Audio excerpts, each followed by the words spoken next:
할렐루야. 여러분 배가 고프신가요? 잠이 오시나요? 다시 한번 좀 우리 인사합시다. 할렐루야. 네. 오늘 함께 예배하는 우리 모든 청년들에게 부활하신 주님의 이름으로 여러분을 축복합니다. 오늘 예배를 통해서 예수님께서 죄와 사망의 사슬을 끊으시고 다시 부활하셔서 새로운 삶의 길을 열어주셨다라고 하는 이 부활의 기쁜 소식이 저와 여러분에게 아주 인생의 의미 있는 그런 시간이 되기를, 여러분들의 인생에 각인되는 그러한 기쁨의 소식이 되기를 주님의 이름으로 축복합니다. 우리 주변에 있는 사람들과 같이 좀 인사 나눴으면 좋겠습니다. 예수님께서 부활하셨습니다. 한번 인사합시다.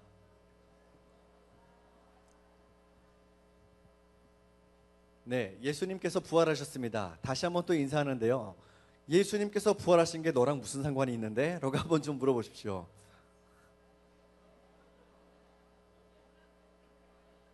네,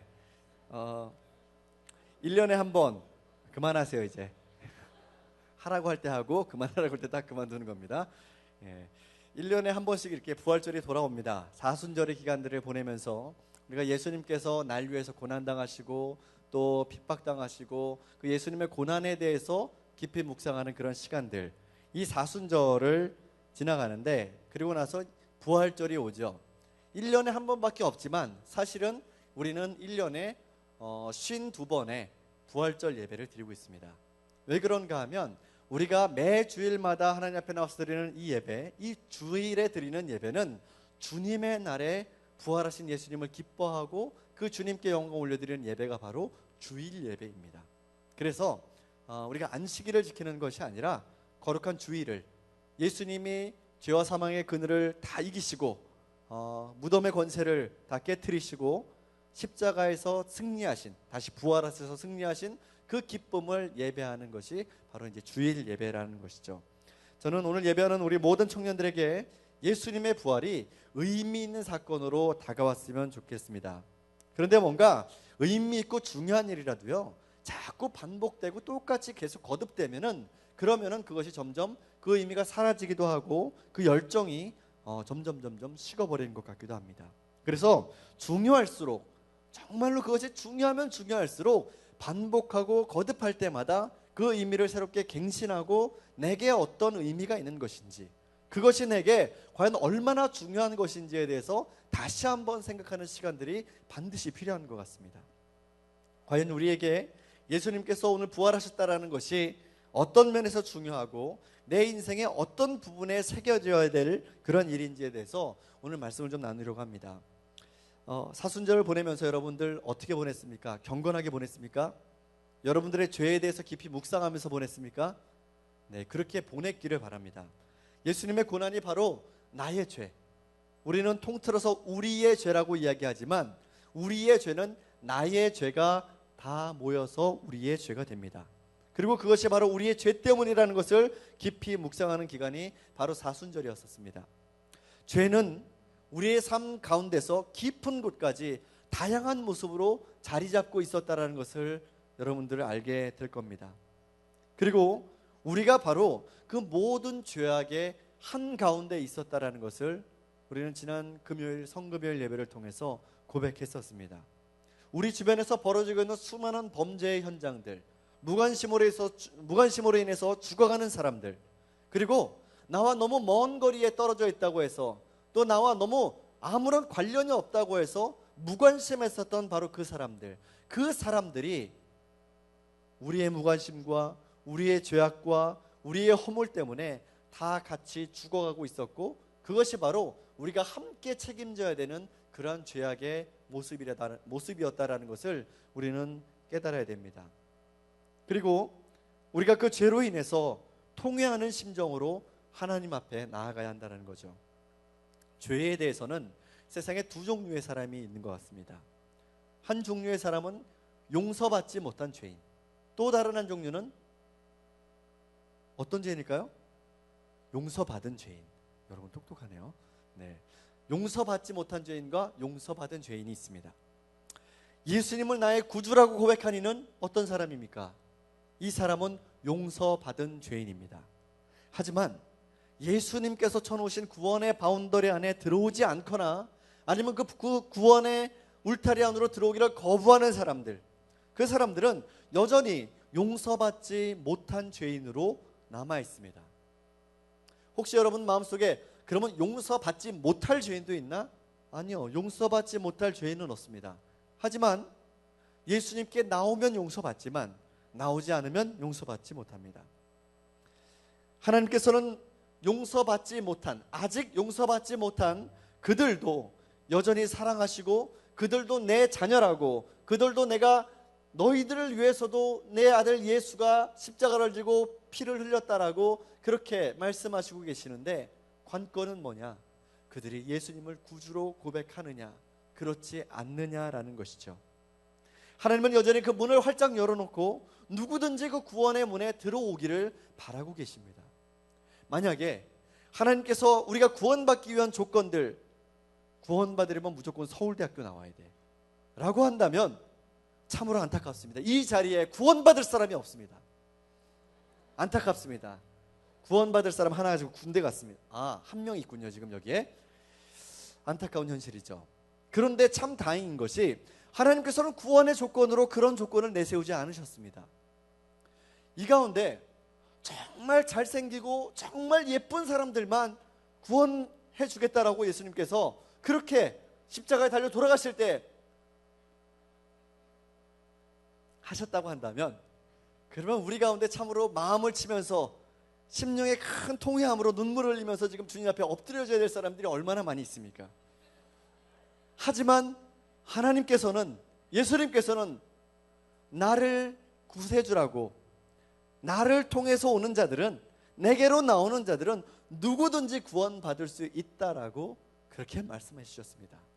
얼마나 감사한지요. 얼마나 감사한지요.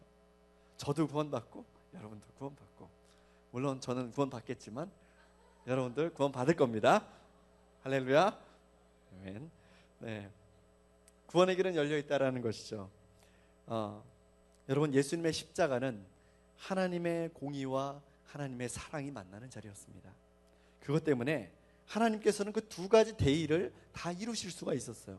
바울이 로마서 5장 19절 말씀에서 이런 말씀을 했어요. 한 사람이 순종함으로 많은 사람이 의인이 되었다라고 그랬어요.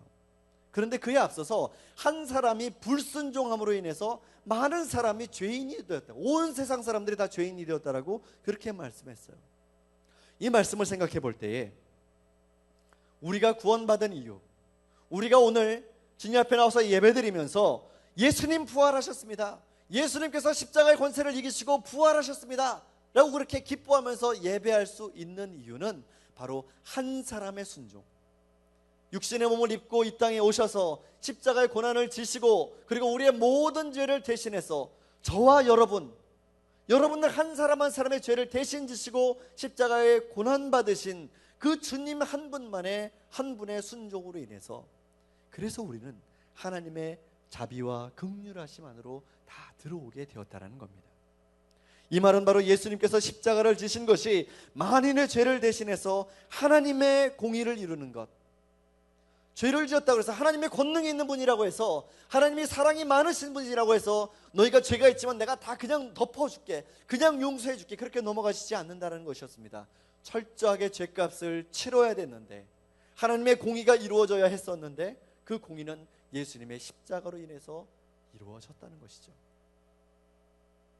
그 만인 가운데, 예수님을 십자가에 못 박았던 그 만인 가운데 바로 나도 들어있다, 나도 포함되어 있다는 것을 우리는 기억해야 됩니다. 예수님의 부활에 대해서 복잡한 어떤 신학적인 그런 이론들, 그런 것을 얘기하지 않아도 여전히 부활은 2000년이나 지난 오늘날 살고 있는 우리에게도 의미 있는 사건으로 다가옵니다. 사실 예수님의 부활을 가장 먼저 경험했던 사람들은 학자들이나 율법학자들이나 제사장들이나 예수님을 따라다녔던 12제자가 아니었습니다. 예수님의 부활의 소식을 가장 먼저 접했던 사람들은 여인들이었습니다. 여인들은 어린아이들과 마찬가지로 별로 사람 대접 못 받는 축에 속하는 사람들이었다는 겁니다. 그런데 그 사람들, 참 이상하죠? 만왕의 왕이요 만유의 주이신 예수님께서 이 땅에 오셨을 때에 그 예수님이 오셨던 소식을 들었던 사람들, 그 사람들 들에서 양치던 목자들이 먼저 들었었는데, 그런데 예수님께서 돌아가시고 다시 부활하셨다라고 하는 그 소식을 가장 먼저 들은 사람들도 바로 여인들, 소외받고 사람들에게 차별당하고 멸시당하고 무시당했던 바로 그 사람들이 예수님이 이 땅에 오셨던 소식을 가장 먼저 들었었고, 예수님이 다시 부활하셨다는 소식도 또한 가장 먼저 들었다는 겁니다. 갈릴리에서 예수님을 따라왔었던 그 여인들, 바로 이들이 어떤 사람들이었냐면 예수님께서 십자가에 달리실 때 끝까지 그 자리에 남아서 예수님의 고난받는 모습을 그대로 다 보았던 사람입니다. 얼마나 마음이 찢어지고 얼마나 마음이 두려웠을까요?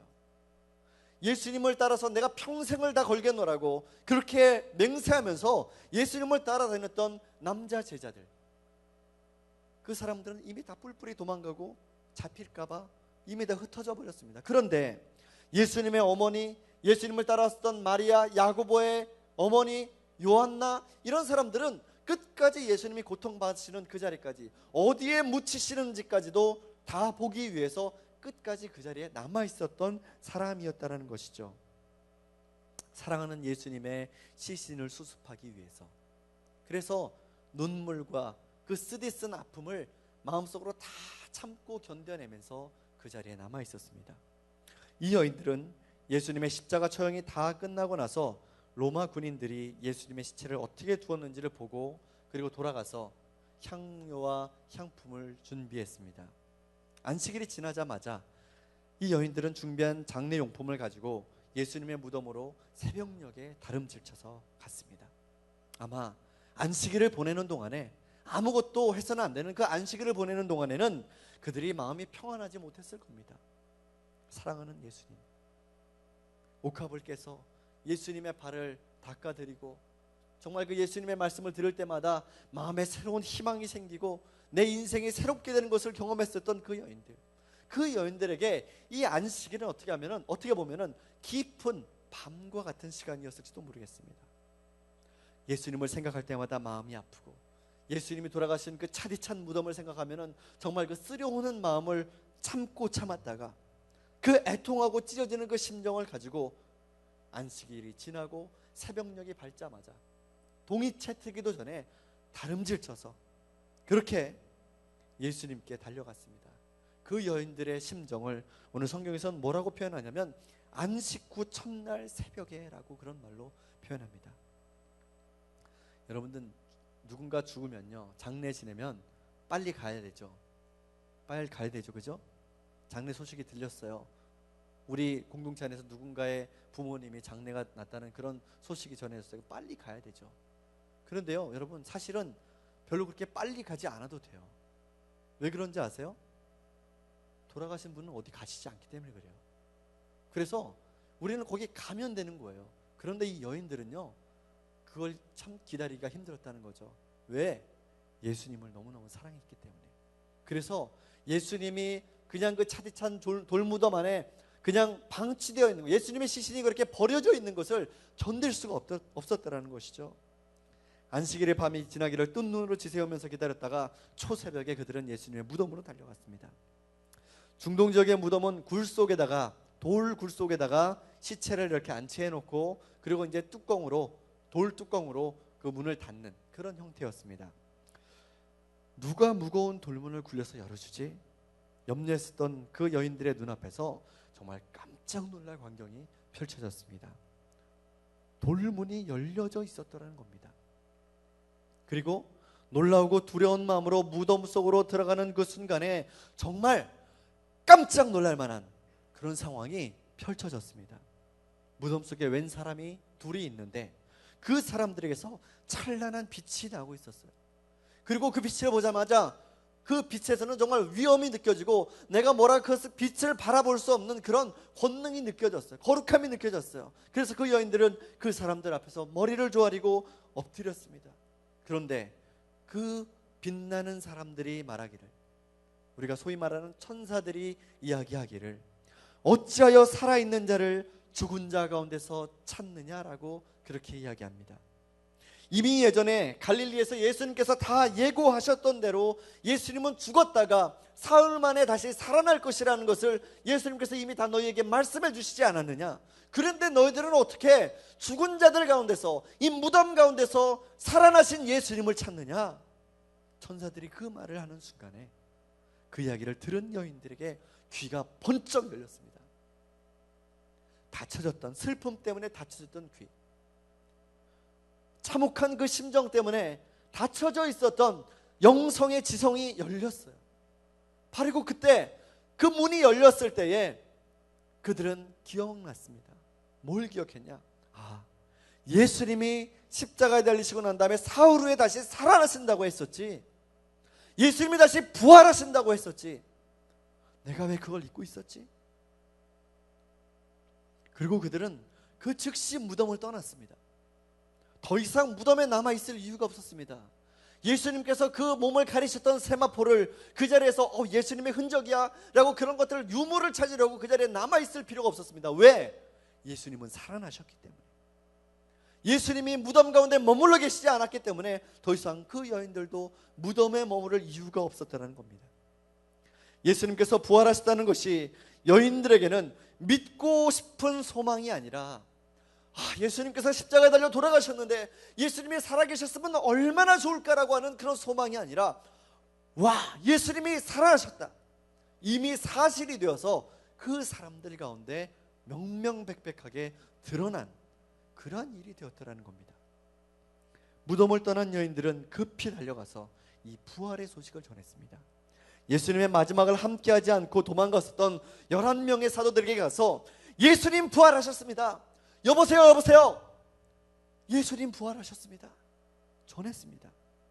예수님을 따라다녔던 다른 많은 사람들에게도 찾아가서 예수님이 부활하셨어요, 예수님이 무덤에 계시지 않아요, 예수님이 부활하셨어요. 여러분, 두려워서 떨고 있지 마세요. 예수님이 부활하셨어요. 소식을 전했어요. 그런데 여러분, 성경 오늘 말씀을 보니까 그 반응이 어떻습니까? 정말 예수님께서 부활하셨어? 할렐루야! 사람들이 그렇게 얘기했습니까? 아니요. 예수님의 부활 소식을 들은 그 11사도들은 그들의 말이 허탄한 듯이 들려서 믿지 않았다라고 그렇게 얘기합니다. 도무지 믿겨지지가 않는 거예요. 여인들이 전한 소식은 다른 어떤 소식도 아닌, 사도들이 내 평생을 걸고 내가 주님만을 위해서 살겠노라고 그렇게 맹세하면서 따랐었던, 그리고 이미 예수님께서 여러 차례 내가 고난받을 것이고 그리고 그 고난받은 끝에 다시 부활할 것이라는 소식을 여러 번 말씀하셨음에도 불구하고 내가 예수님의 수제자라고, 예수님의 정말 참된 제자라고 따라다니던 그 제자들조차도 예수님이 부활하셨다는 그 소식을 믿지 않았다는 거예요. 그들이 평생을 예수님께 건 것이 아니었던 것 같아요. 예수님께서 얻게 될 영광과 승리, 그것에 자신의 평생을 걸었던 것이지 예수님 그분께 자신을 걸었던 것이 아니었다는 거예요. 그렇기 때문에 그들은 예수님을 생명과 구원의 표지로 이해하지 못했어요. 예수님께서 말씀하셨던 내가 고난받았다가 다시 승리해서 영광을 얻을 것이라고 하셨던 그 말씀을 들을 때마다, 내가 예수님께서 영광 얻으실 때에 주님의 좌편에, 내가 주님의 우편에 앉아서 주님 누리실 그 영광을 나도 같이 좀 누려야 되겠다라는 그런 생각만 하고 있었어요. 하지만 예수님께서 말씀하셨던 영광은 그런 영광이 아니었다라는 거예요. 그들이 기대했던 영광과 승리의 기쁨들은 예수님께서 십자가에 달리시는 그 순간에 다 사라져버렸어요. 물거품처럼 다 소멸되었다라고 그들은 생각했어요. 그리고 그들은 실망과 낙심에 빠져서 자신이 속해 있었던 지역으로, 고향으로, 자기 집으로, 자기 생활의 터전으로 다시 다 돌아가 버렸어요. 그런 사도들에게 부활의 소식은 마치 헛소리처럼 들렸다는 겁니다. 오늘 누가복음의 말씀에서 전하는 이 상황을 보면서 우리가 예수님의 부활에 대해서 과연 어떻게 해야 되는가, 이 소식을 우리가 들었을 때에 우리 이 부활의 소식이 우리의 인생에 새겨지고 우리의 삶에 의미 있는 것이 되려면 어떻게 해야 되는가, 우리 이것을 첫 번째 생각해 봐야 됩니다. 첫 번째, 누가 마지막까지 예수님의 고통의 자리를 지켰는가?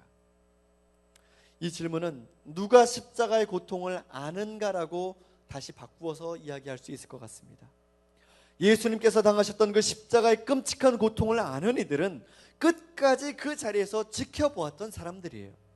그런데 그 장면을 낄낄거리고 조롱하면서 그렇게 예수님의 옷을 찢어서 나누어 가지고 그렇게 예수님을 조롱했었던 로마 군인들, 예수님을 향해서 비난하면서 손가락질하면서 있었던 유대의 종교 지도자들, 그 사람들도 물론 끝까지 있긴 했었지만 그들이 아닌 마음을 찢으며 눈물 흘리고 그 자리에서 두렵고 떨리는 마음으로 그 예수님을 안타깝게 바라봤었던 그 여인들, 예수님을 사랑했던 사람들, 그 사람들이 고통의 의미를 알 수 있었다라는 거예요. 믿음이 좋은 것처럼 보이는 사람들이 아니라 믿음이 있었던 사람들이 바로 예수님의 마지막을 지켰던 사람들이었습니다. 그래서 예수님께서는 믿음에 대해서 말씀하실 때에 너희가 믿음이 크냐, 너희가 믿음이 작냐라고 말씀하지 않고 겨자씨 하나일 만한 믿음이 있다면 너희들이 산을 옮길 수 있다라고 그렇게 말씀하지 않았습니까? 이 말씀을 들으면서 저는 그런 생각이 들었습니다. 내가 지금까지 신앙생활하면서 내가 믿음을 가지고 주님을 고백하고 내 주님이라고 고백하면서 그렇게 살아왔었는데 그동안에 내가 하나님께 드렸던 내 마음, 내 믿음, 그것이 정말 진실한 것이었던가? 내가 고난받고 고통당하고 내가 마음에 어려운 일이 있을 때마다 주님 왜 나를 떠나셨습니까? 주님 왜 내게 관심을 주지 않으십니까? 주님 왜 나를 사랑하지 않으십니까? 라고 그렇게 주님을 원망했었는데, 그런데 내가 정말 믿음이 있는 사람인가? 그런 생각을 다시 하게 됐어요. 주님이 고통당하시던 그 순간에 나는 피해 있었고, 주님이 고난당하셨던 그때에 나는 그것을 보기 싫어서, 나는 그것이 내가 얻을 영광이라고 생각하지 않았기 때문에 나는 피해 있었구나. 그래서 그 마음으로 다시 말씀을 보게 됐습니다. 겨자씨 하나일 만한 믿음이 있다면 그 믿음의 사이즈는, 그 믿음의 크기는, 그 믿음의 분량은 별로 중요하지 않습니다. 중요한 것은 우리에게 믿음이 있는가? 우리에게 믿음이 있는가? 여러분들은 믿음이 있습니까? 예수님께서 십자가에 달려 돌아가신 것이 바로 나의 죄 때문이라는 그런 고백이 있습니까? 그렇다면 여러분들도 자신의 죄 때문에 고통스럽게 괴로워하는 상한 심령으로 예수님께서 십자가에 달리시는 그 자리에 있던 여인들과 같은 심정을 품을 수 있습니다. 죄에 대한 자각과 통회와 회개가 없이는 우리는 예수님의 십자가를 볼 수가 없습니다. 예배당 한가운데 십자가를 걸어놓았지만은 우리가 저것을 보면서 또 우리 목걸이로 걸고 다니면서 이건 액세서리야. 내 십자가 예쁘지? 여러분, 십자가는 예쁜 것이 아닙니다. 십자가는 처절한 고통의 자리입니다. 그것을 우리가 바라볼 때마다 주님께서 나를 위해서 십자가에 지셨구나, 내 죄가 예수님을 십자가에 못 박혀 돌아가시게 만들었구나 하는 것을 우리는 처절하게 마음속으로 그렇게 고백하면서 주님 앞으로 나아가야 됩니다. 물론 의인들에게는 십자가가 의미 없을 수도 있겠습니다. 하지만 세상에 의인이 없기에, 그렇기 때문에 그 누구도 예수의 십자가가 필요하지 않은 사람이 이 세상에 아무도 없다라는 겁니다. 그 십자가와 예수님이 의미 있는 것은 바로 믿음이 있는 사람들, 예수님께서 나를 위해서 십자가를 지셨다라고 고백하는 바로 그 사람들에게 그 십자가는 의미가 있는 줄 믿습니다. 두 번째, 십자가가 인생에 각인된 사람들은 예수님의 시신이라도 찾는다는 겁니다. 예수님의 마지막을 수습하려고. 왜? 예수님의 십자가 내 마음속에 각인됐고 예수님의 사랑이 내 마음속에 충만하고 내가 그 예수님을 사랑하지 않을 수 없기 때문에, 그래서 그 비참한 최후를 보았지만 하지만 그 예수님의 시신이라도 내가 수습하겠다라고 하는 그런 안타까운 마음이 우리의 심령에 있다는 겁니다. 여인들은 예수님의 처형을 바라보면서 비탄에 빠졌습니다. 하지만 그렇게 슬픔에 빠져서 넋놓고 있을 수는 없었다는 거예요. 예수님의 시신을 잘 수습해야 됐어요. 왜냐하면 사랑하는 예수님을 그 차뜻한 돌무덤 속에 그냥 방치할 수 없었기 때문에 그랬어요. 여인들에게는 예수님의 시신을 잘 수습하는 것이 예수님을 사랑하는 마지막 방법이었어요. 그런데 사랑하는 마음으로 예수님을 찾아갔던 그 여인들에게 놀라운 일이 일어났다는 거예요. 예수님의 시신은 간 데 없고 낯선 사람들이 그 자리에 있었고 천사들이 예수님의 부활의 소식을 전했습니다. 예수님을 진실한 마음으로 사랑했더니 예수님께서 더 큰 사랑을 그 여인들에게 주셨습니다. 예수님의 죽음으로 예수님을 믿고 사랑했던 이들의 죄도 함께 죽었습니다.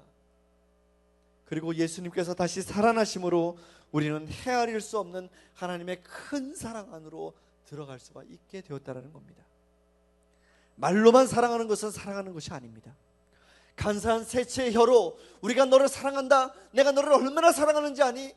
그렇게 말하는 것, 그것은 사랑이 아니라는 것이죠. 오히려 예수님의 시신이라도 수습하려고 그 새벽을 깨우면서 달려갔었던 그 여인들이 정말 예수님에 대한 자신의 사랑을 증명했던 사람들이었다는 겁니다. 저는 여러분들이 말로만 주님 부활하셨으니까 주님 영광 받으십시오, 할렐루야, 주님께서 정말 우리 예배를 받으시기에 합당하신 분이십니다, 정말 내가 주님을 간절한 마음으로 사랑합니다라고 그렇게 고백하는 것으로 그치는 것이 아니라 여러분들의 인생을 통해서 내가 주님을 사랑한다라고 그렇게 고백하게 되기를 바랍니다. 여러분들의 인생을 하나님께 드린다는 것은 여러분들의 손을 써서, 여러분들의 발을 써서, 여러분들의 온 삶을 통해서 내가 예수님을 사랑하는 사람이라는 것을 말하지 않고 증거하는 것, 그것이 바로 예수님을 사랑하는 참된 방법이라는 겁니다. 조선일보에 김혜영 씨라는 사람에 대한 기사가 났습니다. 이 사람에 대한 기사를 여러분 꼭 한번 찾아보시기 바랍니다. 김혜영 씨는 아프리카의 보츠나와에 있는 저 간판에 나와 있는 굿호프라고 하는 그곳에 가서 14년 동안 거주하면서 기술학교를 세우고 그 보츠와나의 어린 학생들에게 직물 짜는 기술을 이렇게 전수해주고 가르치는 그런 일들을 해왔었습니다. NGO 활동을 많이 해왔습니다. 지금은 히말라야 옆에 있는 부탄에 있는 부탄에서 그 부탄 개발 프로젝트를 담당하고서 있는 NGO계의 거인입니다. 하지만 이 김혜영 씨가 살아왔던 삶의 인생의 어떤 그 스토리를 이렇게 들어보면은 이분이 세상을 향한 그런 큰 비전과 또 헌신의 꿈을 가지기에는 그 삶이 너무 곤고하고 그 삶이 너무나 비참해요. 이분은 어떻냐면요, 아버지가 술주정뱅이에요. 김혜영 씨가 세상에 딱 태어났는데 딸이 태어났다고 아버지가 화가 내서 술을 먹고 이 아이를 땅바닥에 던졌어요. 그래서 그때 척추를 다쳤어요. 그리고 척추 장애를 얻게 돼서 그 키가 자라긴 자라는데 너무너무 더디 자라고 이 김혜영 씨 키가 134cm, 더 이상 자라지 않았다고 그래요. 그래서 김혜영 씨가 다닐 때마다 얼마나 높은 구두를 신고 다니는지, 김혜영 씨 구두가 정말 높네요. 4x4 사륜 구동이에요. 그렇게 자기가 얘기하면 웃으면서 이야기하지만 자기가 그렇게까지 고백하기까지는 얼마나 자기의 마음을 찢는 시간들을 보냈다라고 그렇게 고백하는 거예요. 김혜영 씨는 초등학교 이후에는 더 이상 공부할 수 없었던 환경이 있었어요. 왜? 아버지가 자살했어요. 어머니는 정신질환이 있었어요. 그래서 4명이나 되는 동생을 자기가 다 돌보아야 됐다라는 거예요. 그래서 14살 되던 해에 자기는 남의 집 식모살이 들어가가지고 거기서 동생들 돌보느라고 자기가 그렇게 그 청소년기, 꿈과 비전이 심어지고 자라나야 되는 그 청소년기를 그렇게 비참하게 보냈어요. 그런데 이 김혜영 씨는 삶에 대한 애착이 있었던 것 같아요. 그래서 내가 살아야 되겠다고 생각하고 기술을 배웠다라는 거죠. 직업훈련원에 들어가서 직물 짜는 기술을 배웠는데, 그런데 그 기술을 정말 내가 살려고 배우니까 얼마나 악착같이 배웠는지 솜씨가 좋은 거예요. 그래서 전국의 기능대회에 나갈 때마다 다 기능대회를 휩쓸어요. 급기야는 세계 장애인 기능대회에 나가서 그 편물 직물 부분에서 그 금메달을 따는 그런 쾌거를 거두게 돼요. 그녀가 26살이 되던 해에 자기처럼 가진 것 없고 비참한 어린 시절을 보내는 이 아이들이 앞으로 그 미래에도 계속 그 비참한 생을 이어가지 않았으면 좋겠다라는 그런 바람을 가지고 아프리카의 보츠와나로 가게 돼요. 왜 하필 보츠와나냐? 그걸 물어봤더니 정말 내가 나의 도움이 필요한 곳, 정말 비참하고 정말 어렵고 정말 가난한 곳이 어딘가를 보았더니 아프리카에서도 보츠와나라는 것이 오랜 시간 동안은 내전 때문에 그 지역이 피폐해 있고, 그 지역에 있는 어린아이들은 먹을 것이 없어서 그렇게 너무나 그 굶주린 심령들이고, 그리고 전쟁 때문에 그 아이들의 심령이 완전히 다 말살되어 있는 그런 지역이라는 것을 알게 되었다라는 거예요. 그래서 그가 보츠와나에 가서 정말 아무것도 없는 땅에다가 사람들의 도움을 받아서 그렇게 집을 세우고 학교를 만들어서 그 재봉하는 미신 기술을 가르치고 하는 그런 직업 학교를 14년 동안이나 거기서 그렇게 지내면서 자신의 삶을 헌신했다라는 거예요. 그리고 나서 미국에 있는 나약대학과 명문 콜롬비아 대학에서 석학을 수료했어요. 그리고 그녀가 이제 더 큰 세상을 섬기려고 나의 도움이 필요한 더 낮은 곳이 어딘가를 찾아가는 그런 정말로 작은 거인으로 불릴 만큼 그런 삶을 하나님께 헌신하면서 살고 있더라는 거죠. 이 김혜영 씨가 이야기하기를, 내가 그렇게 어렵고 고난의 시간들, 그 시간들을 보내면서 내가 누군가를 위해서 내 삶을 헌신해야 되겠다라고 하는 그런 결심을 갖기까지 정말 나에게 힘을 주고 용기를 주고 내 마음을 위로해 줬던 것은 유일한 오직 하나, 예수님이셨다라고 그렇게 고백해요. 처음에는 교회에 누군가 가자고 했을 때, 교회 가면 좀 내 마음에 좀 쉬겠지 라고 하는 그런 마음 가지고 누군가에게 좀 위로받았으면 좋겠다라고 하는 마음으로 갔다고 그래요. 그녀가 교회 다니기 전까지는 정말 곤고하고 힘들 때에 자기의 종교가 뭐냐고 이렇게 쓰는 그 날에 뭐라고 썼냐면 자신교라고 썼다고 그래요. 나는 나만 믿어. 누구도 나를 여태까지 도와준 적이 없었고, 내 힘으로 내 동생들 키웠고, 내 힘으로 내가 이때까지 살아왔는데 그 누구도 내가 의지 않아. 나는 내가 신이야 라고 그렇게 고백했다라고 그래요. 그런데 그가 예수님이 내게 희망을 주신 분이고, 예수님의 부활의 십자가가 나에게 내 삶의 새로운 의미로 다가왔고, 그 예수님 때문에 나도 나처럼 고난당하고 고통당하는 사람들에게 더 이상 그런 삶을 살지 않도록 희망을 주는 삶을 내가 살고 싶었다라고 그렇게 고백하더라고요. 설교를 준비하면서 이 김혜영 씨에 대한 이 기사를 이렇게 제가 수집하면서 예수님을 찾아서 무덤으로 달려갔던 이 여인들과 이 김혜영 씨의 삶이 이렇게 오버랩되는 것 같았어요. 비통함과 아픔의 자리로 애통하는 마음을 가지고 달려갔던 그 여인들, 그 중에는 예수님의 어머니도 있었어요. 아들의 죽음을 마주하게 된 그 비통한 여인, 하지만 그 아픔을 넘어서 예수님의 무덤으로 달려갔었던 그 여인들과 어린 시절의 고난과 역경을 딛고 넘어서서 믿음을 통해서 세상을 향해서 달려나갈 수 있었던 이 김혜영 씨의 이야기를 보면서 믿음의 사람들이 십자가 이후의 삶을 어떻게 살아야 하는가, 그 비전을 보게 되었다라는 것이죠. 세 번째,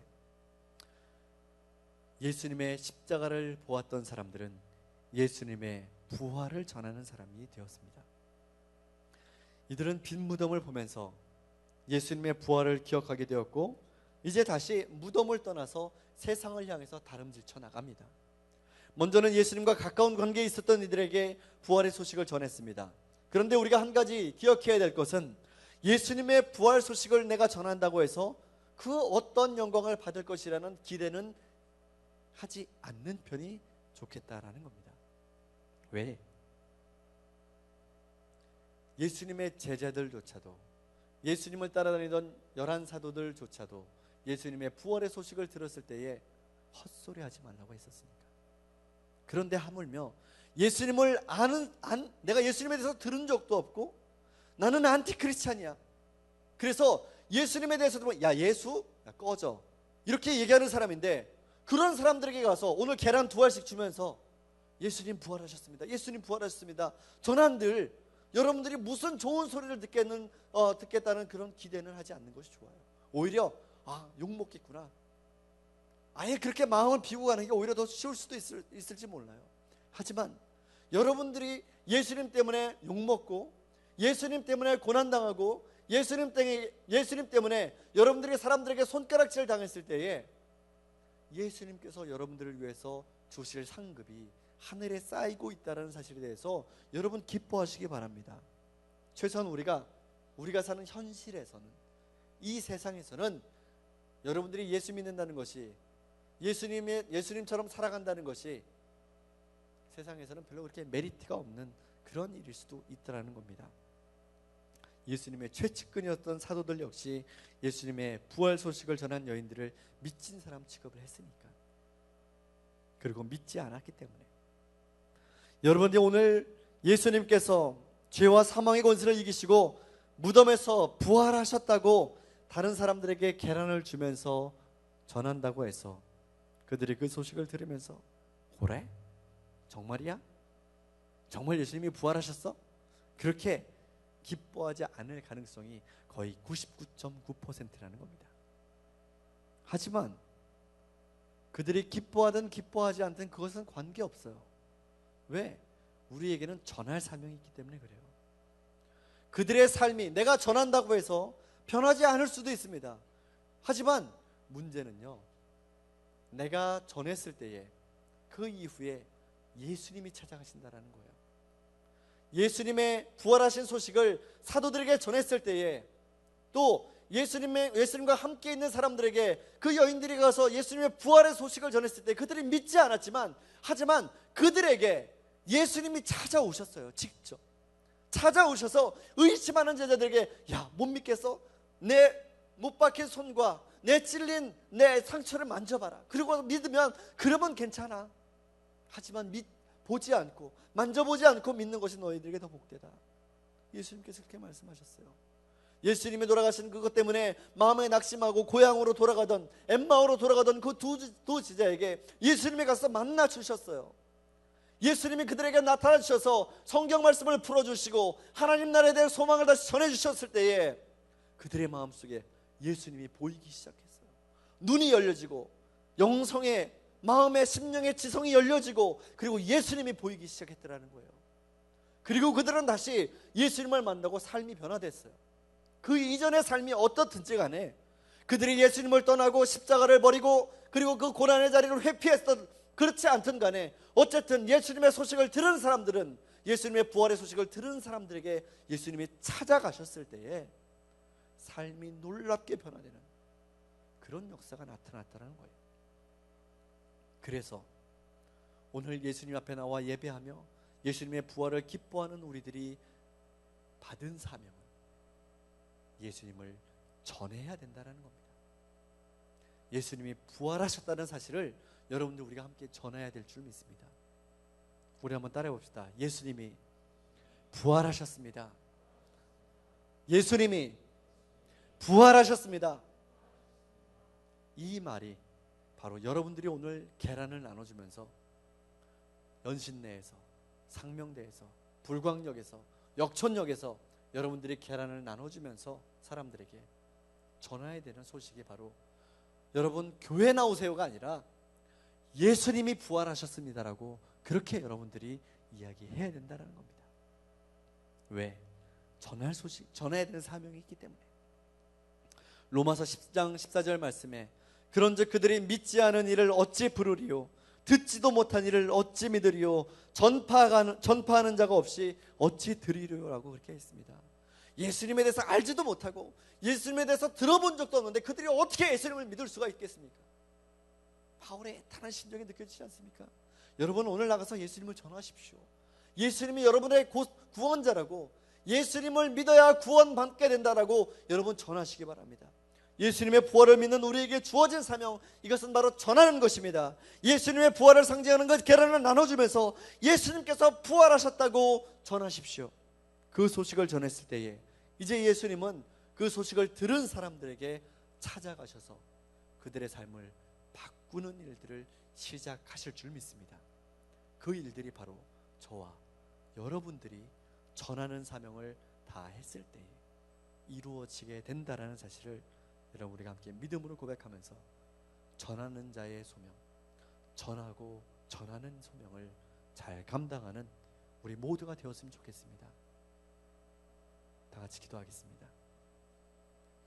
주님, 날 위해서 십자가를 지시고 고난을 받으시며 고통당하셨지만, 하지만 무덤에 머물러 계시지 않고 다시 부활하셔서 모든 사망과 죄의 권세를 이기시고 승리하셨던 것처럼 우리도 예수님의 부활에 함께 동참하며 기쁨을 누리기를 소원합니다.